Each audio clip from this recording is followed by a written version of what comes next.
Photo ageing মানে light থেকে exposure এর জন্য মানে সানলাইট থেকে এক্সপোজার এর জন্য আমাদের যে এজিংটা হচ্ছে মানে স্কিনের এজিং যেটা নরমালি যে এজিং সেটা তো জেনেটিক্যালি প্রিডিটারমিন্ড। মানুষ বুড়ো হলে তার স্কিনের চেঞ্জেস হবে, হেয়ারের চেঞ্জেস হবে সেটা নরমাল। কিন্তু সান এক্সপোজার এর জন্য যে এজিং সেটা কিন্তু ডিফারেন্ট। যেটাকেই বলা হয় photo ageing. That is different from normal ageing. কারণ ফটো এজিংটা কিন্তু পার্টিকুলারলি আমাদের ফটো এক্সপোজড পার্টেই হয়। মানে যেগুলো আমাদের সূর্যের আলোর ডিরেক্টলি আমাদের স্কিনে এসে পড়ে যেমন ফেস, নেক, আ আর্মস সেই জায়গাতেই কিন্তু ফটো এজিংটা হয়। সেক্ষেত্রে আমাদের যেমন ধরুন আমি কিছু এক্সাম্পল দিতে পারি। যেমন নরমাল এজিং এর ক্ষেত্রে আমাদের ফাইন রিঙ্কেলস হয়, স্কিন থিন হয়ে যায়, ড্রাই হয়ে যায়। স্কিন কুঁচকে যায় যেটাকে বলা হয়। কিন্তু ফটো এজিং এর ক্ষেত্রে স্কিনটা কিন্তু লেদারি হয়ে যায়, কিছু ইয়েলো ডিপোজিটস পড়ে।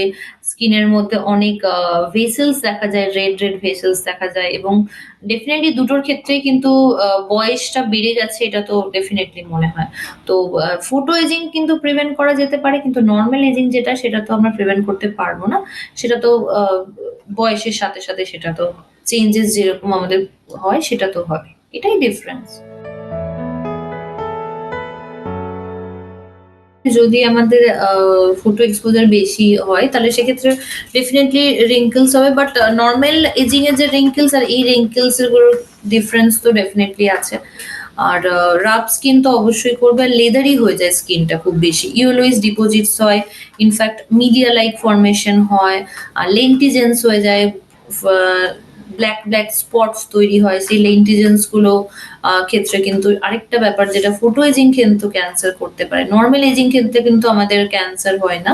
কিন্তু ফটো এজিং এর ক্ষেত্রে যদি সেটা সিভিয়ার হয়ে যায় সেটা কিন্তু ক্যান্সার পর্যন্ত পৌঁছে যেতে পারে। ড্যামেজ রিভার্স করার থেকে আমাদের মনে হয় যে প্রিভেন্ট করাটা বেশি ইম্পোর্টেন্ট। আ সো প্রিভেন্ট করাটা আমাদের খুব দরকার যে আমরা সান এক্সপোজার বেশি করব না। মিড সানে আমরা সানে বেরোবো না।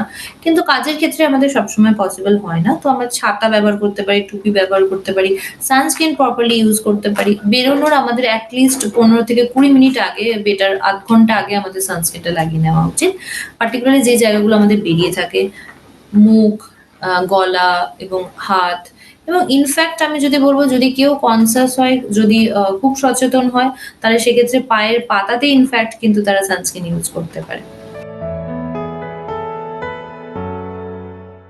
যেরকম আমি বললাম সানস্ক্রিনের কিছু কম্পোজিশন যেগুলো থাকে সেগুলো অবশ্যই থাকা উচিত। ফিজিক্যাল সানস্ক্রিন এ যেমন আমি একটা এক্সাম্পল দিচ্ছি, পুরোটা তো বলা পসিবল না। কারণ সেটা ডার্মাটোলজিস্ট কে দেখিয়েই সবার ইউজ করা উচিত। কারণ শুধুমাত্র কম্পোজিশন এর উপর ডিপেন্ড করে না কোন বেস, কোন আ আ কোয়ালিটি এবং তার কি শুধুমাত্র SPF দিয়ে স্কিনটা হয় না। কোন টাইমে তার স্কিনটা কিরকম আছে সেটার উপর ডিপেন্ড করে। তো একজনের যেমন অনেক সময় দেখা যায় যে একজন কোন একটা প্রোডাক্ট ইউজ করে খুব উপকার পেয়েছে। সে তখন আরেকজনকে বলে দিল যে এটা লাগাও। কিন্তু এটা কিন্তু বেসিক্যালি সেটা এক্সপেরিমেন্ট করার জায়গা নয় স্কিনটা। যখন মানুষ মেডিসিনের ক্ষেত্রে কোনো ওষুধ খায়, তখন সেক্ষেত্রে একটা ওষুধ খেয়ে যদি কেউ কোনো ভালো থাকে, সেক্ষেত্রে কি আরেকটা ওষুধ নিশ্চয়ই খায় না। তো স্কিনটাকে একদমই এত হালকাভাবে দেখা উচিত নয়। সবসময় সেটা ডার্মাটোলজিস্ট এর পরামর্শ নিয়েই ইউজ করা উচিত। সেটা রেটিনয়েড হোক, আজকাল সবাই খুব সচেতন দেখি সবাই খুব রেটিনয়েড ইউজ করছে। রেটিনয়েড অবশ্যই কিন্তু ফটো এজিং প্রিভেন্ট করতে পারে। ফটো এজিং এ অনেক ইমপ্রুভমেন্ট দিতে পারে নাইট টাইম ইউজ এর ক্ষেত্রে। কিন্তু তুমি কোন বেসে ইউজ করছো, কোন কনসেনট্রেশন এ ইউজ করছো, কোন টাইমে স্কিনে ইউজ করছো, আদৌ তোমার স্কিনে রেটিনয়েড এর দরকার আছে কিনা বা আদৌ তোমার স্কিন রেটিনয়েড ট্রিটমেন্ট নিতে পারবে কিনা এগুলো কিন্তু খুব ইম্পোর্টেন্ট। কারণ রেটিনয়েডও কিন্তু একটা মেডিসিনই আল্টিমেটলি সেটারও কিন্তু সাইড ইফেক্ট আছে। রেটিনয়েড থেকেও কিন্তু রেডনেস হতে পারে, রেটিনয়েড ডার্মাটাইটিসও হতে পারে। সেক্ষেত্রে কিন্তু আপনার স্কিন রেড হয়ে আরো বেশি ইরিটেশন হয়ে, ইনফ্ল্যামেশন হয়ে সেক্ষেত্রে স্কিন আরো পিগমেন্টেড হয়ে সেই স্কিন ড্যামেজ হতে পারে। সো ফটো এজিং যদি নাই বা হলো, অন্য ধরনের স্কিন তো ড্যামেজ সেই হয়েই গেল। আল্টিমেটলি তো স্কিনটাকে আমাদের উদ্দেশ্য যে ভালো থাকা, হেলথি রাখা। তো সেটাই যদি না হয় তাহলে তো এইভাবে কোনো একটা পার্টিকুলার প্রোডাক্ট ইউজ করে কিন্তু করার এটা ব্যাপার নয়। এবং আমাদের শুধুমাত্র স্কিনের ছাড়াও আমাদের নরমাল যে লাইফস্টাইল সেটাও কিন্তু মডিফাই করা উচিত। আমরা অ্যান্টিঅক্সিডেন্ট জাতীয় খাবার খাবো, ফ্রুটস, ভেজিটেবলস খেতে হবে, প্রপার জল খেতে হবে। আর যেকোনো রকম অ্যাডিকশন গুলো পার্টিকুলারলি অ্যালকোহল বা স্মোকিং এগুলোও কিন্তু আমাদের কুইট করা উচিত। স্মোকিংও কিন্তু আমাদের এজিং করে দেয়। বিভিন্ন পিগমেন্টেশন হয়। অনেক চেঞ্জেস দেখা যায় স্মোকিং এর জন্য। তো এগুলোও খুবই ইম্পোর্টেন্ট। সো কোনো পার্টিকুলার জায়গা থেকে যে ফটো এজিং প্রিভেন্ট করার জন্য আমি এটা ইউজ করছি, এর বাকি দিকটা যদি আমি ওভারঅল যদি জিনিসটাকে ট্রিটমেন্টে না ইনক্লুড করি, সেটা যদি সামান্য হতে পারে কি আমি প্রপারলি জল না খাচ্ছি, সেটাও একটা হতে পারে। সেটাও কিন্তু অনেক সময় কিন্তু বড় হয়ে দাঁড়াতে পারে। স্ট্রেস ফ্যাক্টরটাও কিন্তু আজকালকার দিনে একটা খুব বড় কারণ, যেটা আমাদের সমস্ত অর্গানকে ইনক্লুডিং স্কিন, কারণ স্কিন হচ্ছে আমাদের লার্জেস্ট অর্গান। তো স্কিনটাকেও কিন্তু এফেক্ট করছে এই স্ট্রেস ফ্যাক্টর। তো আমাদের রেগুলার এক্সারসাইজ করা উচিত। ওয়েট অবশ্যই গেইন যেন না হয়, প্রপার বিএমআই মেইনটেইন হয়, সেটাও কিন্তু আমাদের দেখা উচিত। কারণ আমরা যখনই কোনো সিস্টেমিক ডিজিজ থাকবে, পার্টিকুলারলি ধরুন অন্য কোনো লিভার, হার্ট বলুন বা কিডনি, অন্য কোনো প্রবলেম বা গ্যাস্ট্রিক প্রবলেম, যেকোনো কোনো অর্গানের প্রবলেমটা, তখন আমাদের মেডিসিন নিতে হয়। তো সেই মেডিসিনেরও যেরকম সাইড ইফেক্ট থাকে বা কোনো রোগ যদি হয়, সেক্ষেত্রেও কিন্তু সেটা আমাদের স্কিনটাকে কিন্তু এফেক্ট করে। Skin is the mirror of our internal organ. তো সেটা আমাদের সবসময় মনে রাখতে হবে। মেডিকেল ট্রিটমেন্ট অবশ্যই আছে। সেটা ডার্মাটোলজিস্টের অবশ্যই পরামর্শ নিয়েই সেগুলো করা উচিত। লাইক যেরকম টপিক্যাল ক্রিম আমি বলছিলাম যে রেটিনয়েড ইন প্রপার কনসেনট্রেশন, সেটা যেমন ইউজ করা যেতে পারে।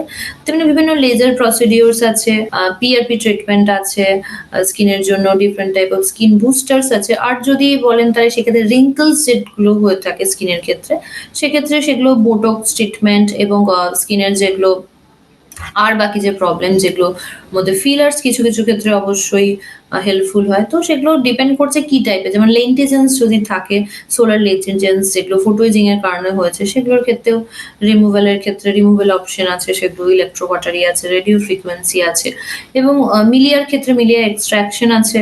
তো অনেক রকম পদ্ধতি এবং অনেক রকম ট্রিটমেন্ট অপশন আছে।